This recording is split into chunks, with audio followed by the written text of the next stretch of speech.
پاکستان ایک ایسی ذمہ دار ایٹمی قوت جو ہمیشہ امن، استحکام اور خطے کے تحفظ کا حامی رہا ہے۔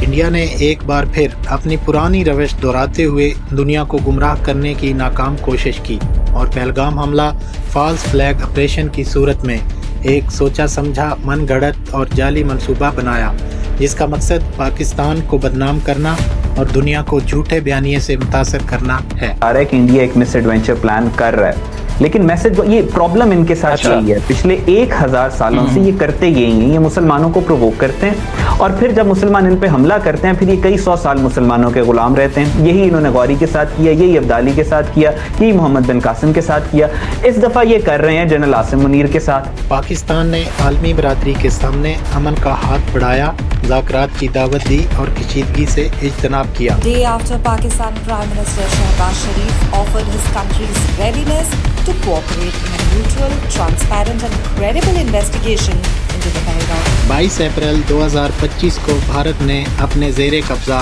کشمیر کے پہلگام علاقے میں دہشت گرد حملہ کیا، جس میں 26 ہندو سیاح ہلاک ہوئے۔ تو سوال یہ ہے کہ یہ حملہ کس نے کرایا؟ دی ریزسٹنس فرنٹ نے کچھ چونکا دینے والی خفیہ دستاویزات جاری کی، جن میں بھارتی خفیہ ایجنسی را کے ایک فالس فلیگ آپریشن کا انکشاف ہوا۔ مقبوضہ کشمیر کے معروف سیاحتی مقام پہلگام میں نامعلوم حملہ آوروں کی فائرنگ سے 30 کے قریب افراد ہلاک ہوئے ہیں، جن میں ایک نیپالی اور اماراتی شہری کے علاوہ بھارتی نیوی اور انٹیلیجنس کے حاضر سروس اراکین بھی شامل ہیں۔ تاحال کسی گروپ نے حملے کی ذمہ داری قبول نہیں کی۔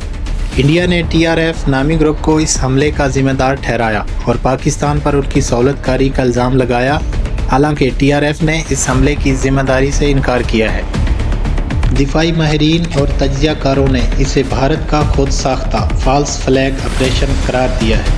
یہ بھارت کی پرانی حکمت عملی ہے، جیسے 1995 میں غیر ملکی سیاحوں کے قتل اور سن 2000 میں سکھوں کے قتل عام کا فالس فلیگ آپریشن کیا گیا تھا اور الزام پاکستان پر لگایا تھا۔ According to you, what is the best possible solution for Kashmir conflict? You can only keep it like China, suppress them. Hardship,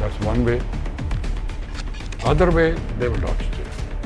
India نے پہلگام واقعے کو بنیاد بنا کر پاکستان کے خلاف کچھ اقدامات اٹھائے۔ The Indus Waters Treaty of 1960 will be held in abeyance with immediate effect until Pakistan credibly and irrevocably abjures its support for cross-border terrorism. 2. The integrated checkpost Atari will be closed with immediate effect. Those who have crossed over with valid endorsements may return through that route before 1 May 2025. 3. Pakistani nationals will not be permitted to travel to India. Bharat نے 6 مئی کو operation sindoor کے تحت پاکستانی حدود میں جنگی جہازوں، remote guided missiles اور drone حملوں سے مختلف پبلک مقامات اور سول آبادی کو نشانہ بنایا، جن میں مرید کے بہاولپور، سیالکوٹ، مظفر آباد، گلپور، لاہور کینٹ، راولپنڈی، کراچی اور پشاور کینٹ شامل ہیں۔ پاکستان نے ان حملوں کو جنگی جارحیت قرار دیتے ہوئے آپریشن بنیان المرصوص کے تحت جوابی کارروائی کی۔ وطن عشق من، ہم وطن جان من، وطن روح من، عز و ایمان من۔ وطن عشق من، ہم وطن جان من، وطن روح من، عز و ایمان من۔ رافیل طیاروں کی تباہی بھارت کے لیے صرف مالی نقصان نہیں بلکہ عالمی سطح پر ایئر فورس کی ناکامی ثابت ہوئی۔ جو سچ بولے گا وہ آج اپرادھی ہے اور جو جھوٹ بولے گا، جھوٹ پھیلائے گا، وہ آج بہت اچھا ہے، بڑا مہان ہے۔ میں نے کہا 3 رافیل مار گرائے انہوں نے، اس پہ کوئی سوال کیوں نہیں کر رہے ہیں؟ تو صاحب اس پہ نہیں کہیں، میں نے انہیں بھٹنڈا کا دکھایا، میں نے کہا 1 میرے پرسنل نالج میں ہے، باقی 2 مجھے ادر سورسز سے پتا ہے۔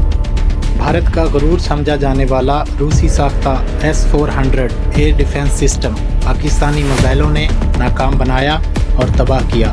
اس سے ثابت ہوا کہ پاکستانی میزائل بھارت میں کسی بھی ٹارگٹ کو آسانی سے نشانہ بنا سکتے ہیں۔ اس کی ناکامی اور کمزوری نے عالمی سطح پر بھارت کی دفاعی حکمت عملی اور روسی ساختہ ہتھیاروں پر سوالات اٹھائے ہیں۔